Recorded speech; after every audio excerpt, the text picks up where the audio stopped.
We've all seen the dramatic briefings overnight. It's always hard to unpick exactly what is going on from the rhetoric. But I was hoping you might be able to help us. What is the situation with those trade talks, and how likely is it that we're going to get a deal? Well, the British negotiating team is returning to Brussels today, following the conversation that took place between the Prime Minister and the Commission President yesterday. It's in a very difficult position. There's no point denying that. For several months now, there have been sticking points around issues such as access on fisheries and also so-called level playing field provisions. There was some hope early last week. Some progress was being made, and at one point it looked like there might be a breakthrough, but obviously then the European Union added a whole load of additional demands after that, which caused some problems. So, we're going to continue to work. We'll continue to work on these negotiations until there's no point in doing so any further. But there's no point denying either that what happened late last week was a setback. It's interesting you mentioned there about the EU adding these last-minute demands. I can't help wondering if this is all part of the charade. Last-minute, unreasonable-sounding demands that eventually the EU pulls, you can claim a win, and then actually just end up caving in on all the other disagreements before. Well, we will find out in the next day or two whether it is a sort of exercise that the EU's engaged in, maybe to have one final try to get a few other things over the line, whether this is a sort of choreographed thing on their part to say they've tried and then back down. Who knows? But what I do know is that we, as a government, have had a very clear position from the beginning on this. We're negotiating with the EU as a sovereign equal. There are certain things we've been clear from the start that we cannot compromise on, and that is our sovereignty as a nation, our ability to control our own laws, and our ability to control access to our waters. Those have been clear from the beginning, and while of course in these areas we can give undertakings and have political agreements, we can't do anything that fundamentally violates our sovereignty, and we've been clear on that from the start. I'm interested about this idea of not doing anything that violates the sovereignty. Fishing, of course, is one of those totemic issues that everyone can grasp. Level playing field, I think perhaps is something that, a lot of people's eyes, let's be honest, glaze over when they hear about it. But it is really important. It's the extent to which the UK has to follow EU rules and standards. It could have a huge impact on our economy, whereas in economic terms, fishing has, around 0.1% of the UK economy. I can't help wondering, are we going to get to a stage where you can claim a win on fishing, but you cave in on level playing field, and you just hope that it's fine because no one really understands what it means? Well, look, on the so-called level playing field provisions, there is precedent for agreements in other trade agreements, not least the EU-Canada agreement, where undertakings are given that you won't renege or water down your environmental standards or other product standards. So there are ways in a normal trade agreement where some reassurance and undertakings can be given, and so of course we've always been open. Reassurances on level playing field then. Yes, but provided they're within the realms of a normal trade agreement between sovereign equals. Where it becomes difficult is if the EU starts to say things like, well, unless you clear your your regulations with us before, we reserve the right to pull certain parts of the agreement and to undermine what's been agreed. So it's the difference between giving an undertaking that's quite normal in a trade agreement, that you're not going to sort of diminish standards on technical standards on products or indeed environmental standards, but without fettering your ability as an independent country to make your own laws, and that's something that we won't do. What's the situation on fishing? Because it has sounded like you're an awfully long way apart. What exactly is the EU demanding now, and what are we asking for? Well, look, the big problem with the common fisheries policy is it's been profoundly unfair to UK fishermen. We currently only, under EU law, are allowed to catch half of the fish in our waters. The other half has always been given away to other EU countries. And what we've been clear about is, as we leave the European Union, we want to become like Norway and control access to our waters, who can come in under what terms, and also to use that access to rebalance the sharing arrangement towards something that's more modern and more scientific and crucially fairer to our own fishermen. And that's what we've been asking for.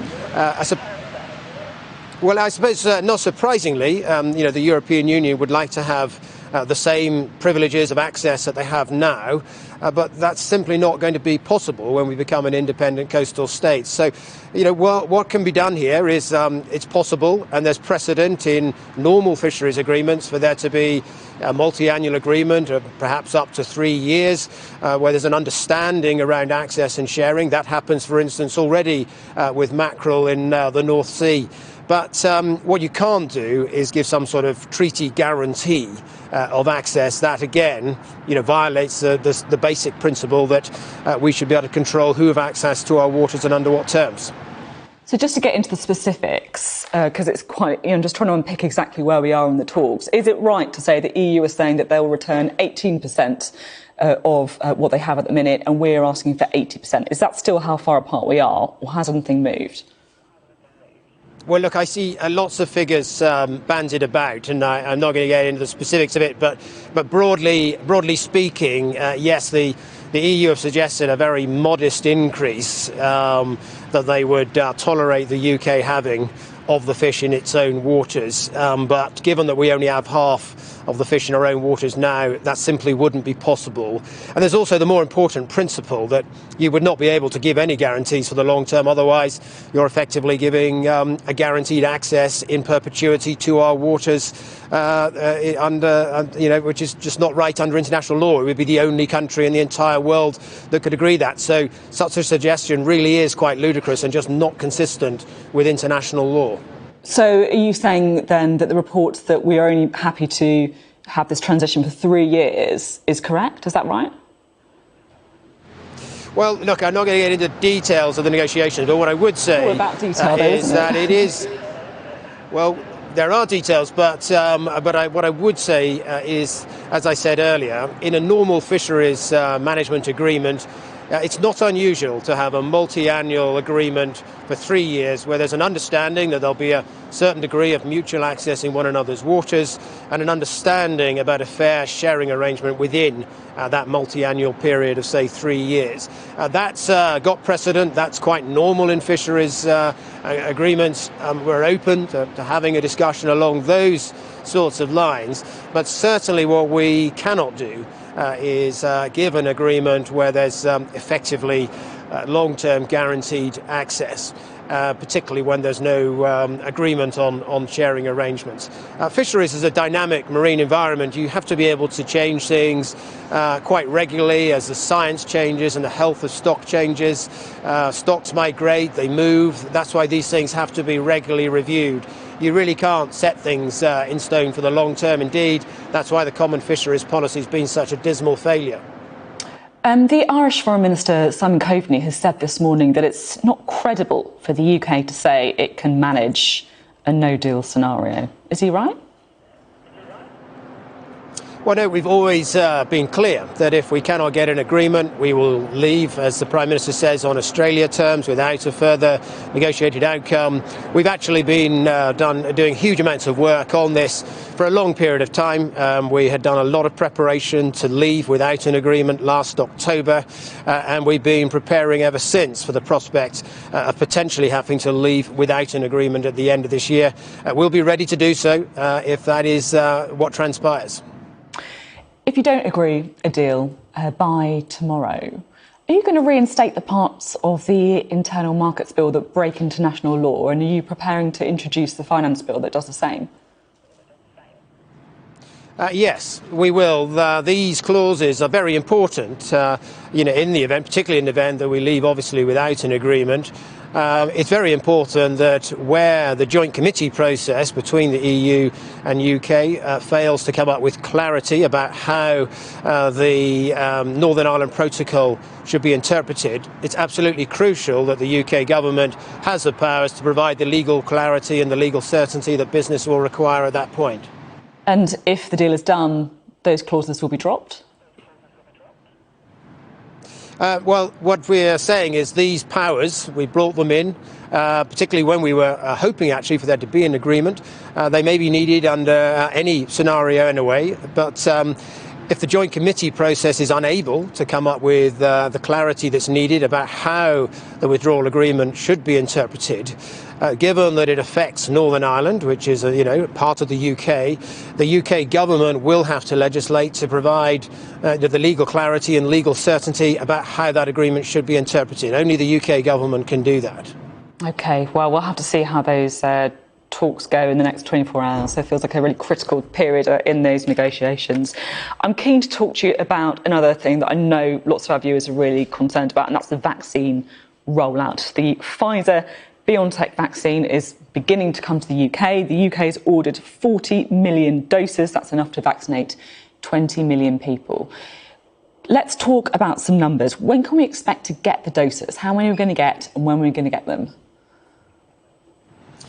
Well, my understanding is that it's actually going to begin its rollout this week. I think the first consignments of the vaccine are on their way from Belgium. Indeed, I talked to my own local NHS authority in Cornwall at the end of last week. They're already planning to have it arrive and to start deploying it this week.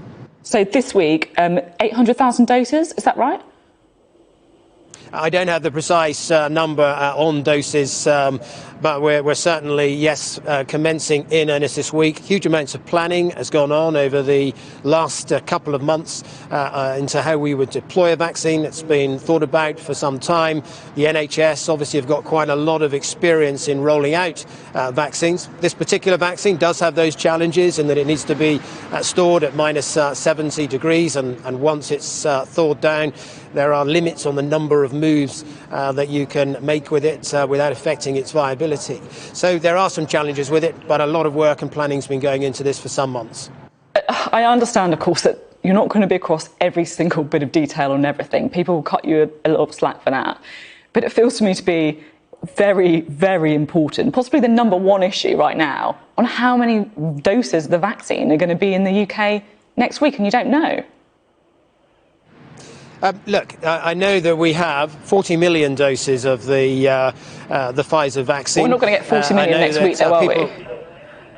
I know that people need 2 doses of that vaccine, so there's enough of the Pfizer vaccine to inoculate 20 million people. We've also got access as well to 100 million doses of the AstraZeneca vaccine, which is also... But sorry to interrupt you, but this is the whole point, isn't it? Like, we know we've got access to all of these, but the big question marks about how quickly we're going to get them in the country. And it seems to me a huge disparity between having 40 million doses of the Pfizer vaccine, but how many are we going to have next week?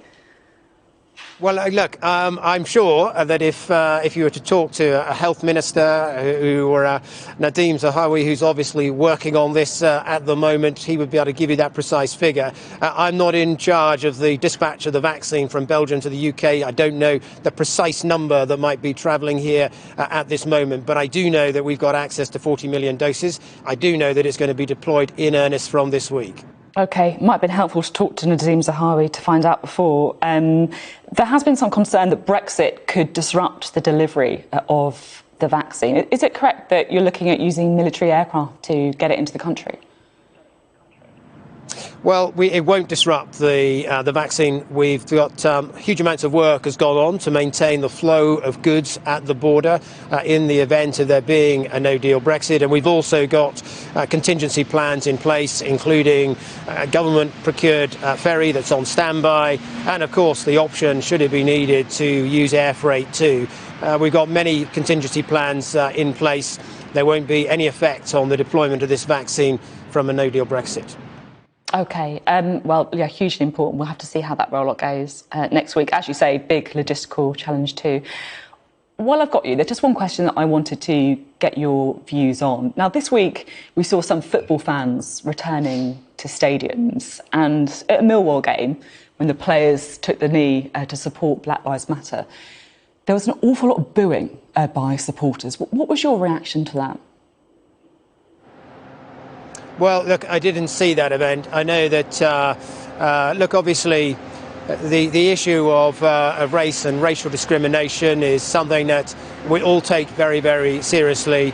My personal view is that Black Lives Matter, capital B, L and M, is actually a political movement that is different to what most of us believe in, which is standing up for racial equality. But look, each individual can take their own choices about how they reflect this, and I know a number of people feel quite strongly and have taken that approach.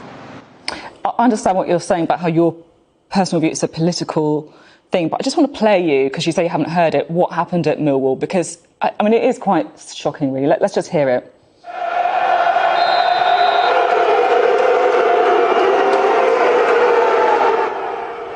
You can hear the strength of those boos. Given the fact there's not that many people in the stadium, what's your reaction just listening to that? Yes, I'm afraid I'm listening on a sort of walkie-talkie in the middle of a street with a bus going behind me. So, but look, there has been problems, obviously, with racism in football in the past. It's right that that's called out and challenged when we see it. It doesn't have any place in society today.